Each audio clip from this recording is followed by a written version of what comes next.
sí, hasta, digamos, Mayo francés. Hasta Mayo francés era fundamental saber de qué lado de Hegel estás.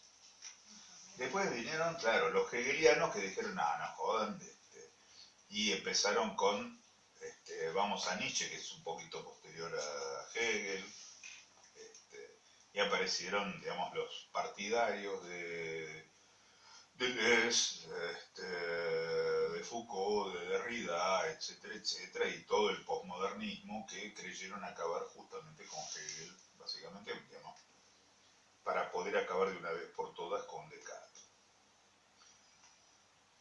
La cuestión es que cuando Lacan plantea la cuestión del deseo es el deseo del otro, esto tiene una doble vertiente. Por un lado es rigurosamente hegeliano. Por un lado hace un homenaje enorme a esta cuestión, porque además Lacan era discípulo de uno de los más grandes comentadores de Hegel que hubo, digamos, en estos últimos 100 años, ahora 150. Que era Cogef. Basta leer la fenomenología del amo y el esclavo, digamos, la idea de lo real en Hegel, etcétera, etcétera, para darse cuenta de que Cogef te hace creer que Hegel es fácil. ¿No? Hegel es terriblemente complicado, es tan complicado como Freud, si no más. Incluso es muchísimo más complicado que Heidegger. Heidegger está lleno de, digamos, palabras complicadas, pero en realidad, digamos, las tesis de Heidegger no son tan complicadas. Y Lacan era un gran comentador. Fue, digamos, el más grande comentador de Freud, obviamente. Y obviamente no se reduce a eso, pero, digamos, aún dentro de ese rol es impresionante. Nadie interrogó a Freud como Lacan. Pero además es un gran comentador de Hegel y en general de la filosofía del siglo XIX, que es la filosofía que a nosotros nos importa básicamente. ¿Por qué? Porque es la que tiene las mayores consecuencias sobre nuestra práctica. ¿Por qué? Porque Freud se formó en esa filosofía, porque el psicoanálisis surge de ese periodo. Porque no es posible pensar, digamos, el modo en que Freud articula sus ideas sobre la práctica, sin pensar, digamos, que había sido discípulo de Brentano, y que por lo tanto, Freud era básicamente un crítico de Kant desde el punto de vista de las ideas. Y Freud, que le encantaba decir, ustedes habrán leído la autobiografía, digamos, todos los lugares donde Freud, digamos, recuerda y dice que en realidad nunca le interesó la filosofía. Interesante, para no interesarle la filosofía, la verdad que hizo bastante con eso. Digamos, no le interesaban los filósofos, es probable. Ahora que los leía mucho y bien. Se nota cada 2 por 3. Ahora, ¿qué era lo que más le interesaba de la filosofía? Eso después lo podemos discutir. Y que básicamente lo que más le llamaba la atención era, digamos, la cuestión literaria de la filosofía, el modo en que se dicen las cosas. Eso probablemente, digamos, sea una clave del asunto.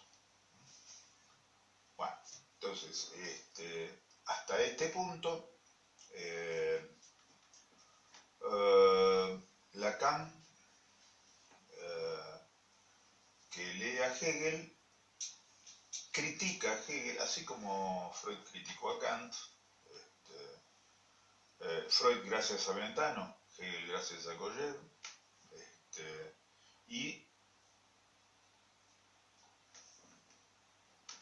una concepción del deseo que retoma, decía como un gran homenaje, además, esta frase, el deseo es el deseo del otro, pero le da una vuelta tal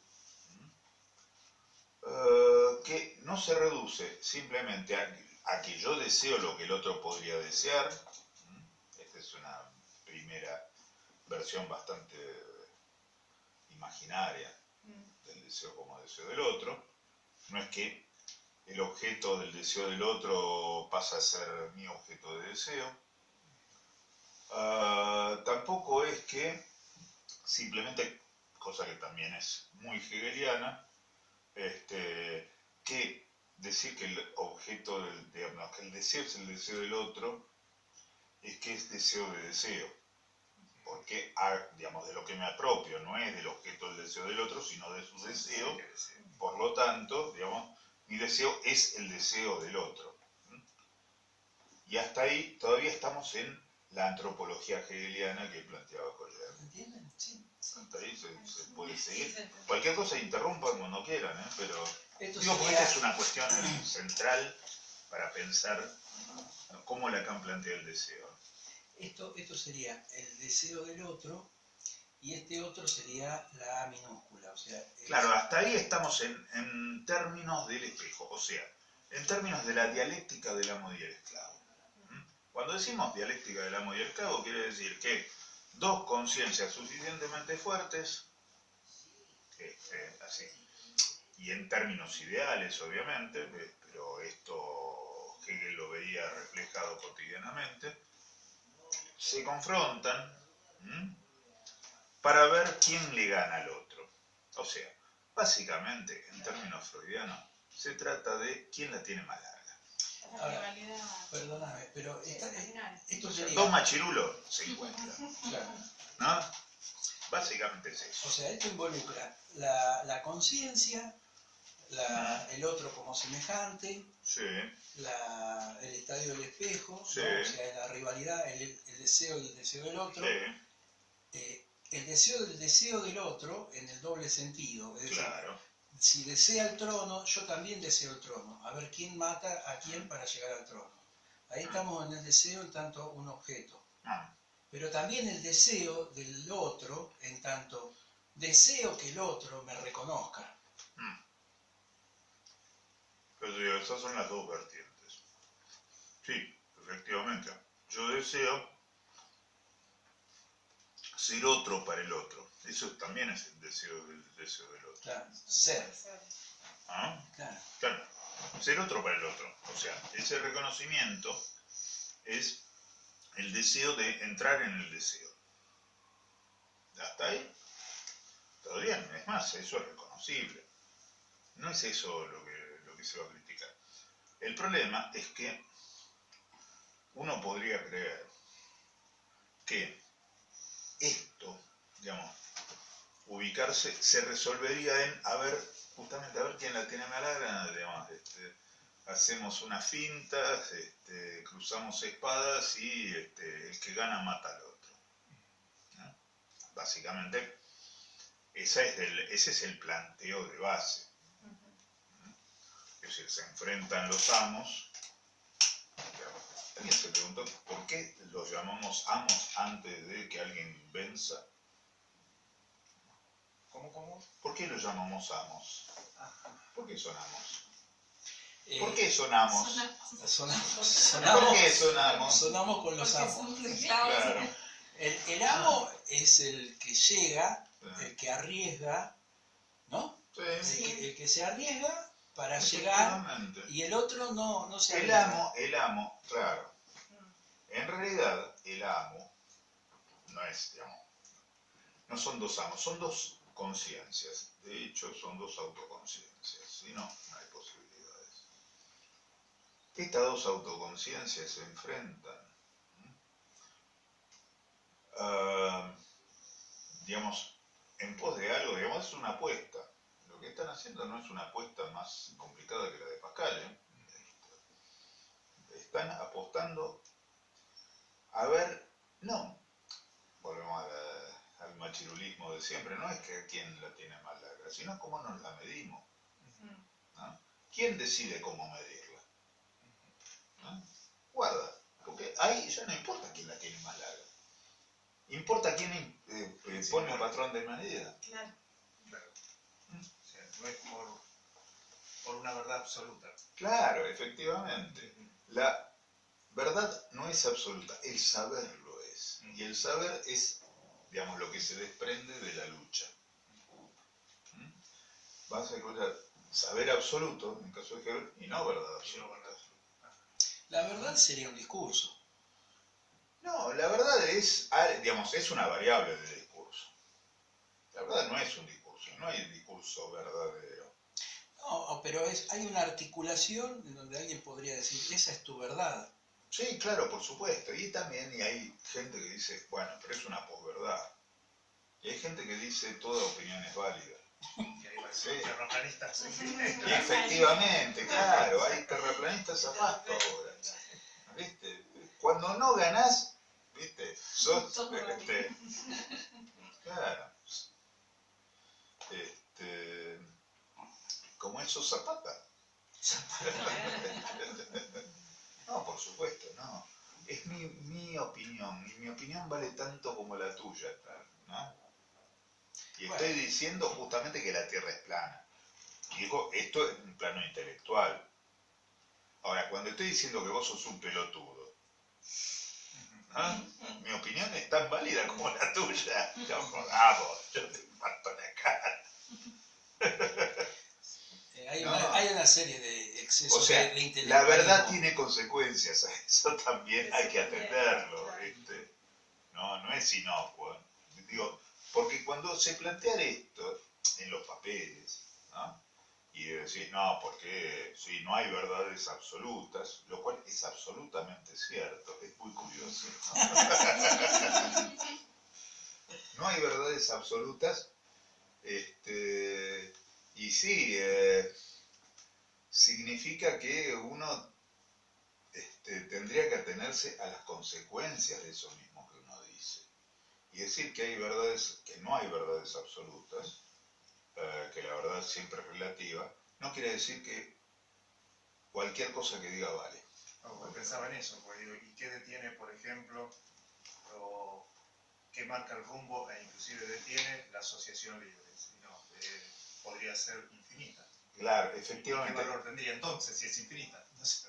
Muy buena. No, eso que acabo de decir es la clave de bóveda del edificio donde se sostiene la cuestión de la verdad en este punto. No, en todo, pero claro, efectivamente. El hecho es que, no, pero haberlo referido además a lo que Freud plantea con la asociación libre, que es como una prueba increíble, una prueba de discurso, una prueba lógica, justamente de esto, de que no todo da lo mismo. Justamente porque vos decís dónde se detiene la asociación libre. Y la asociación libre se detiene en un punto lógico crucial, que es la imposibilidad. Y ese punto es el que hace que, si ninguna verdad es absoluta, digamos, y no toda verdad, digamos, puede sostenerse como irrefutable, es, digamos, porque hay un límite para toda verdad o incluso para toda enunciación que supone, digamos, que la enunciación exige ser decidida más allá de la valoración veritativa. Por eso, digamos, uno puede establecer un sistema lógico y plantear que hay cosas verdaderas y cosas falsas, pero que eso no coincide con la verdad. Incluso podemos decir, bueno, la mentira no es menos verdadera, pero, digamos, como decíamos hace un rato, viste, había una especie de punto de inflexión en el pensamiento en Europa en el año 68, en el Mayo francés, por situarlo en un momento, en realidad era una situación absolutamente global, no estaba centrada exclusivamente en París, ni se refería a 3 o 4 locos partidarios de la Nouvelle Vague, ¿no? Que armaban frases ingeniosas para pintar en las paredes. Un cordobazo más o menos cerca. ¿Sí? Tuvimos un cordobazo cerca, tuvimos un rosariazo cerca, hubo una guerra de Vietnam mientras tanto que venía un contexto que venía de un rato antes, claro. También en Francia hubo, en la misma década, un poquito antes, una guerra de Argelia, había una revolución cubana, un montón de hechos políticos, pero también hechos culturales. Bueno, pensar en eso, ¿no? Lo que se sostenía como verdad hasta algún momento, ahí se empezaba a poner en cuestión. Claro. El problema es que la gente se empezó a angustiar. Y no solo se angustiaron, se asustaron. Y vamos a empezar a pensar la diferencia entre asustarse y angustiarse. La angustia y el miedo hay una diferencia radical, pero uno tiende a confundirlos. Pero efectivamente la gente empezó a asustarse mucho, pero no asustarse porque se venía el peligro amarillo porque Mao estaba en China, ni lo tenían un poquito más cerca a Enver Hoxha, digamos, a los albaneses, digamos, que eran el enclave chino en Europa. No, digamos, eso era lo de menos. De hecho, Godard, por ejemplo, o Miller, ya que hablamos de gente conocida, estaban muy entusiasmados con eso, con los chinos que hacían la revolución en el campo. No, acá teníamos también Arcoiris y teníamos a la mujer de Demiro Molinari, a Gabriela, que cantaba, era una campesina del sol, ¿viste? Sí, mucho flor, mucho hippie por el... No, sí, en realidad, digamos, no era, digamos, el retorno a la naturaleza, ni la solución ni el temor. No, el problema, digamos, y lo que angustiaba es que de repente papá ya no nos quería. Ya las cosas no estaban tan claras, ya no... pero hay algo peor que papá no nos quería, porque digamos, el modo de que papá nos demuestre que nos quiere es castigándonos. Es que ya de repente los estaba castigando tanto, por lo tanto, podíamos perder a mamá. Digo, la versión light de Totem y Tabú, digamos, para la época, porque en esa época, además, a mí me encantan ciertas referencias históricas, me divierten mucho, ¿no? Pero en ese momento había, digamos, más allá de Lacan, que era una corriente importante, digamos, dentro del psicoanálisis, digamos, el psicoanálisis permeaba todo. El psicoanálisis, en estas discusiones sobre si los chinos, digamos, y qué clase de marxismo vamos a poner en juego, etcétera, etcétera, incluían, digamos, por ejemplo, un tipo que venía de la escuela de Frankfurt que se llamaba Herbert Marcuse, muy amigo además de los muchachos del mayo del 68. Y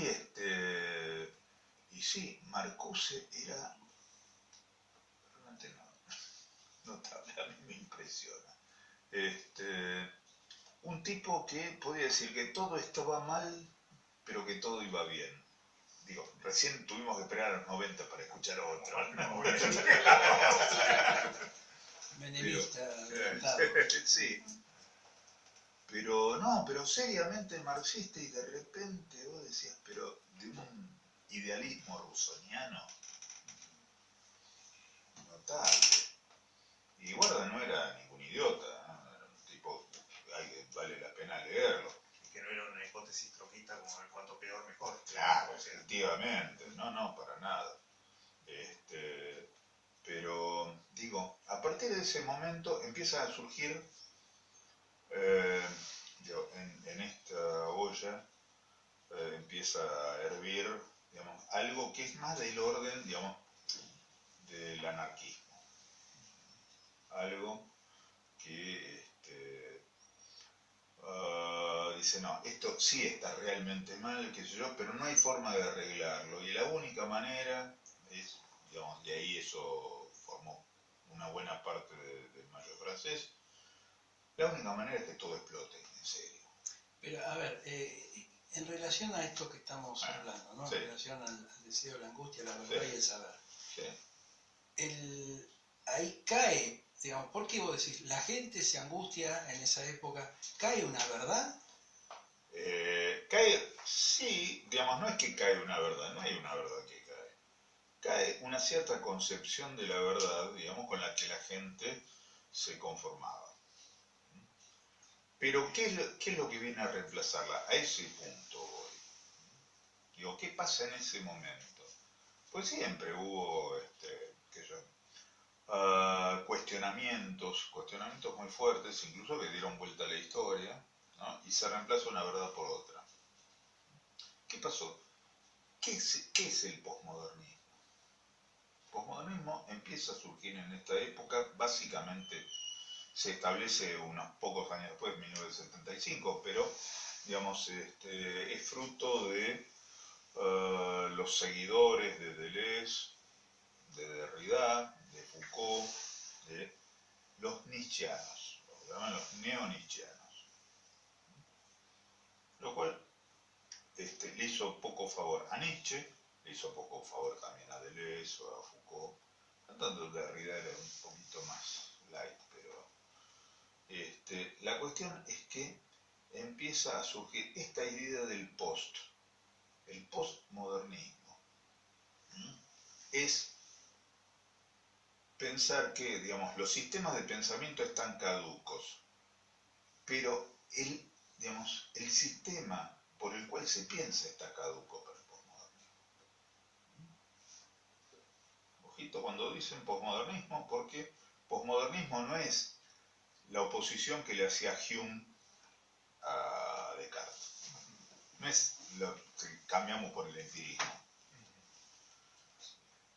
El posmodernismo es que no se puede pensar así porque eso, primero porque es viejo, porque esta época exige, gracias,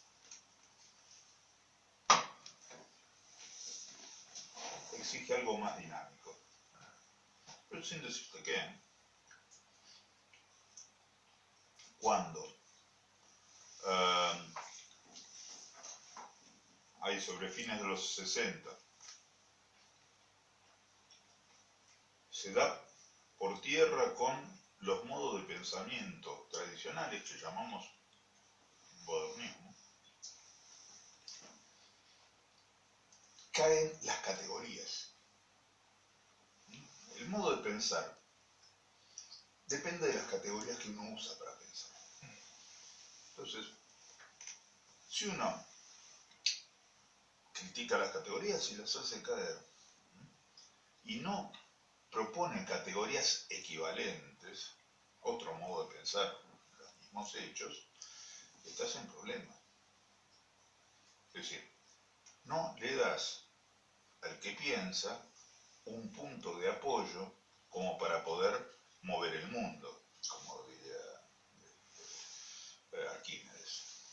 Porque yo, lo veíamos por ahí la clase, no me acuerdo si en la 2 o la 3, cuando plantea esta cuestión de primero hay mundo, que uno podría pensar está hablando de lo real, hay luego la historia que se construye, digamos, esta ficción, digamos, esta lectura, bueno, y después despliega lo de la otra escena dentro de la escena dentro de la escena, efectivamente. Pero digo, si no sería caer en una vertiente puramente ficcional, donde todo vale porque solo es una construcción. Efectivamente, ¿sabes qué es lo que se ahorra el posmodernismo? El paso intermedio. O sea, si lo decimos en términos de los tiempos lógicos, básicamente lo que ahorra el posmodernismo es el tiempo para comprender. El posmodernismo dice, instante de ver, momento de concluir. Básicamente eso. ¿Qué le ponen en el medio? Bueno, está este invento de Derrida, que sería muy interesante si no se hubiera vulgarizado tanto, que es la deconstrucción. Ahora cualquier cosa es deconstruir. Todo se deconstruye. ¿Deconstruir qué quiere? Nada, se usa como sinónimo de cualquier cosa que no sea construir. Sí. Pero, efectivamente, lo que pasa en ese momento, y digo, acá, digamos, voy a lo que he apuntado acá respecto del seminario, ¿no? Digo, cuando vos eliminás el tiempo para comprender y pasás inmediatamente del instante de la mirada al momento de concluir, Es el acto. Es el acto. Es el pasaje al acto. ¿Y qué pasa con el pasaje al acto? Ahí, digo, en estas condiciones cruciales. Muy milenio, muy de esta época, ¿no? Eso es totalmente claro. O sea, falta el tiempo del sujeto. Claro. Efectivamente, no hay subjetivación. Y pasa que en la clínica vienen muchos pacientes al borde del acting, del pasaje al acto, en el acto, todo el tiempo. Claro. Que uno les pide tiempo para empezar a... Y a veces... Claro, pero además se pasa el acto, digamos, se precipitan sin decidir. Se precipitan para evitar la angustia. Porque, digamos, esa situación, eso es lo que angustia. Digamos, ahora, vos decís que... No hay amor del otro, quiero decir. El deseo del otro es un enigma absoluto. Eso sí es absoluto. Cuando vos decís, el deseo del otro, ponele, está sostenido en mi expectativa, mi esperanza de amor, ¿no? Es una cosa, uno se sostiene más o menos, va por la vida. Eso te arma un fantasma, ¿no? Ahora, si vos decís, no sé quién soy para el otro, si soy su objeto de amor o su alimento. Esa es la metáfora que Lacan plantea con la mantis religiosa. ¿Con él? La mantis religiosa. Es eso. No sé qué soy para el otro. Si no sé qué soy para el otro, no me queda nada por esperar. Digamos, toda espera se reduce al instante. Eso es la angustia. El deseo del otro, en tanto, me puede comer, me puede expulsar, me puede cagar. O no, me puede querer, no importa. Digamos, la cuestión es que no lo sé. No tengo ese límite. Pero también puede ser, me puede querer de tal forma que quedo atrapado. Y es como puede quedar ser, devorado. Pero en ese punto puede ser cualquier cosa.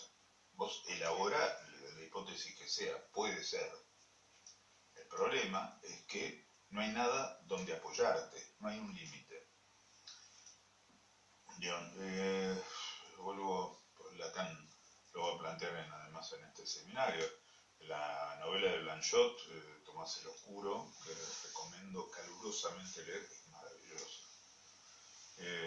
Tiene una escena que Lacan cita varias veces, en la cual Tomás sale a nadar a mar abierto, en la playa, etcétera, etcétera, hasta el punto donde hay un momento se levanta niebla y él no distingue la línea de la costa. Ese es el momento de la angustia. Porque ya no sabe para dónde, no tiene... Esa es la desorientación más absoluta. Hay una versión, digamos, de alguna fobia, ¿no? Aparece eso, que hablan de la inmensidad, ¿no? Claro. Se le transforma todo como si no hubiera límite. Es la perspectiva, justamente, digamos, lo gracioso es que uno lo expresa como el horizonte de eso, justamente es cuando falta el horizonte, efectivamente es lo que decide lo que es sintomático en la fobia. Vamos a ver, Lacan y Freud tienen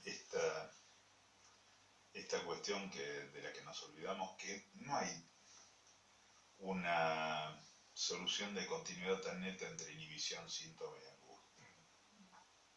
No se trata de entes diferentes.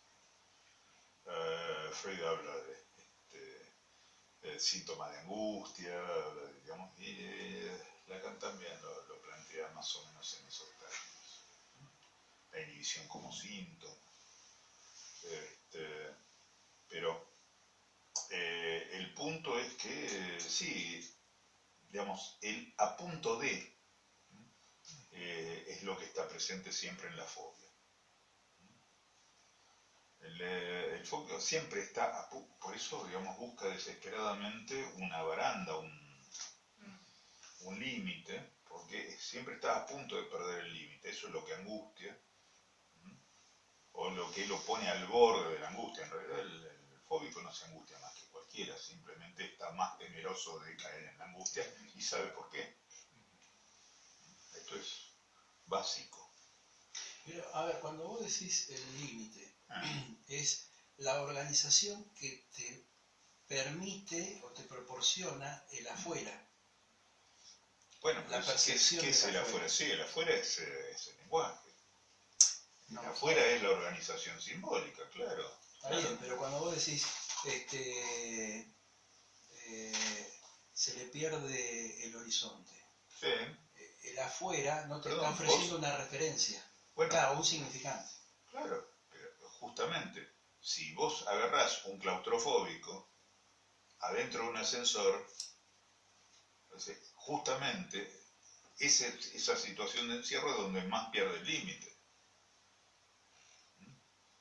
No hay que estar, digamos, en medio del desierto y no encontrar el horizonte, o en la niebla, para perder los límites. Los límites se pierden, digamos, cuando, digamos, no se encuentra el deseo del otro. En el sentido de que me quiere. No se encuentra con precisión, no se sabe. No se puede, claro, pero no se puede saber, no se encuentra con ninguna precisión.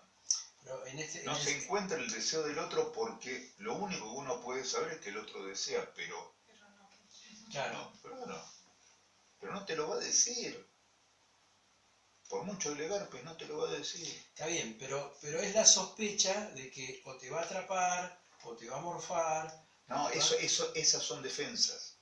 O sea, sí, me va a atrapar o me va a morfar, que yo, son modos de explicarte para entender la situación y no angustiarte. Justamente porque no sabes qué es lo que va a hacer. Porque no sabes, porque estás perdido. Entregado, digamos. Sí, además te gustaría entregarte a ver si por una puta vez hace algo con eso. Y salir y saber. Claro, pero no. No hay forma. El otro, vos querés que esté, pero no sabés si está. Se me ocurrió una articulación con el Super Yo.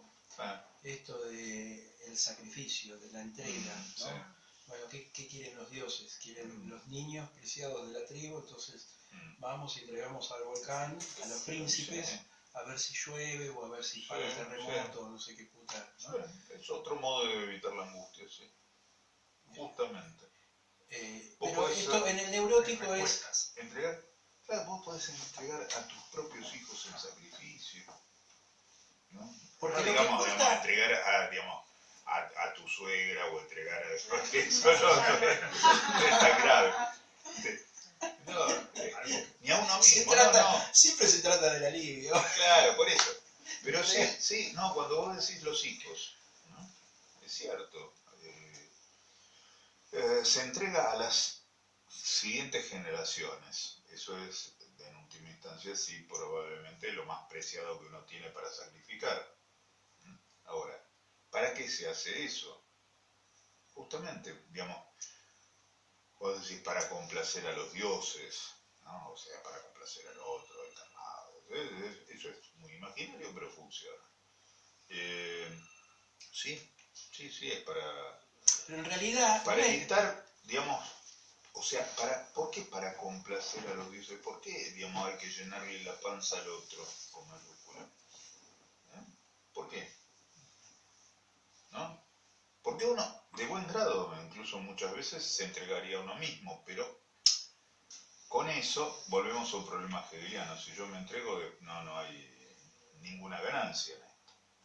Para el otro ni para mí. Quiero decir, ahí se termina la historia.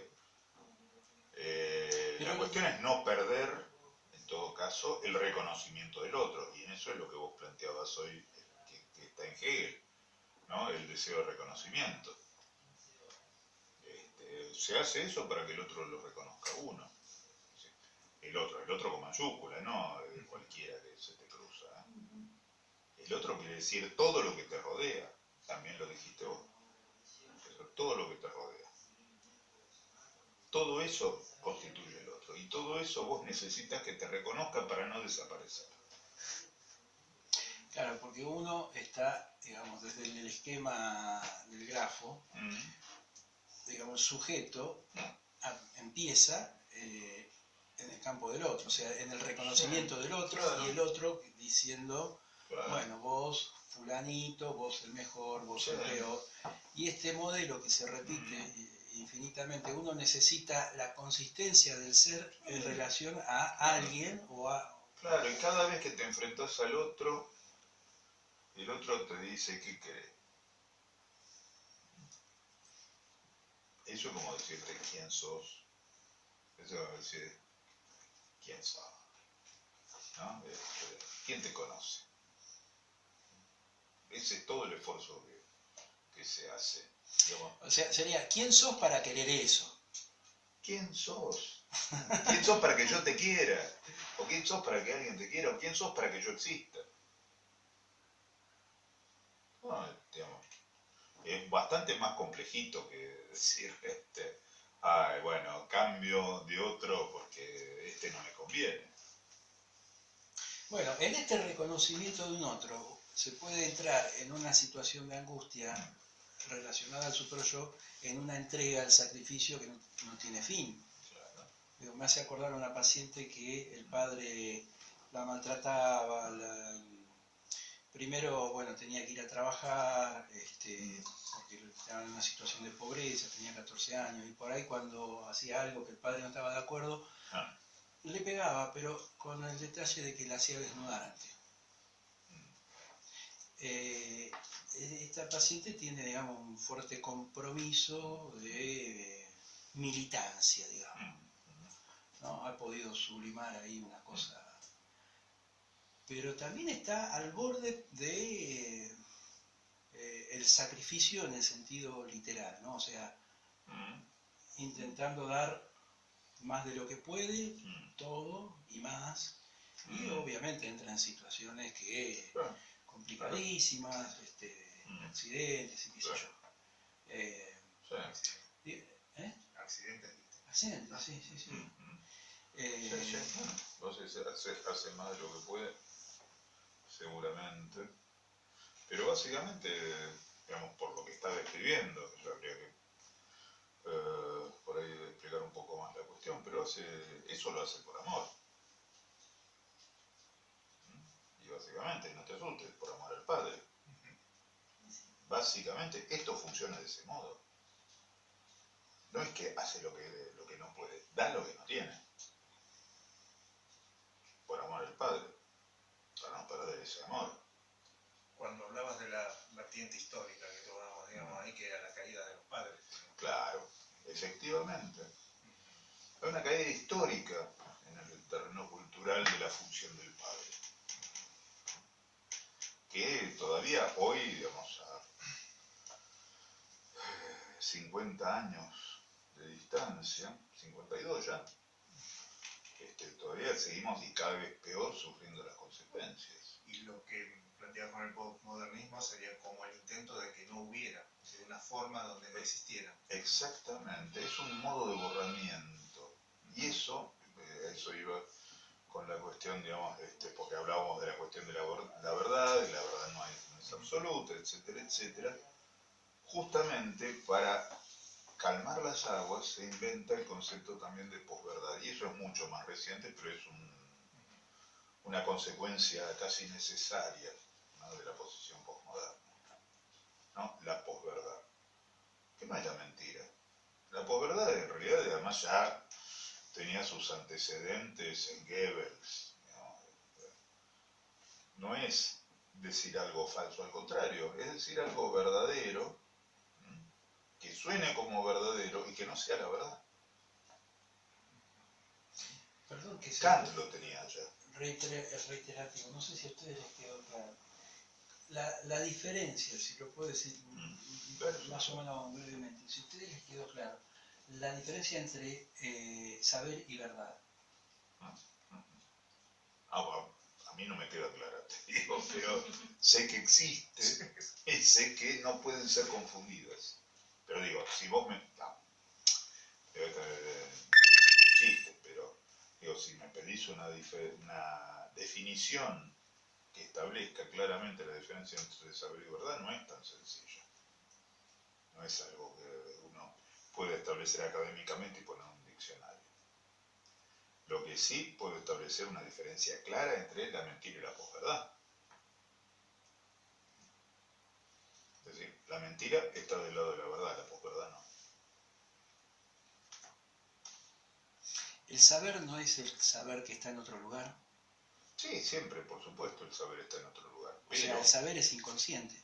No necesariamente, el saber es consciente también. No el universitario, por ejemplo. Sí, el saber de los textos, digamos, incluso el saber, qué sé yo, del paisano que mire y dice va a llover. ¿El saber no es una construcción lógica? Perdón, la Sí, verdad. La verdad no es una construcción lógica, no. Si no. tal, entonces ve... No, eso no. Eso te apunta a lo verdadero. Eso tiene que ver con, digamos, lo que se llama la verdad lógica, pero no, eso no es la verdad de la que Lacan alude o la verdad de la que hablamos habitualmente. Esa es la verdad que se reduce a verdadero o falso. Pero no tiene que ver con, digamos, que no tiene que ver, tiene mucho que ver, pero digo, no se confunde con la verdad en términos, digamos, ni metafísicos, ni éticos,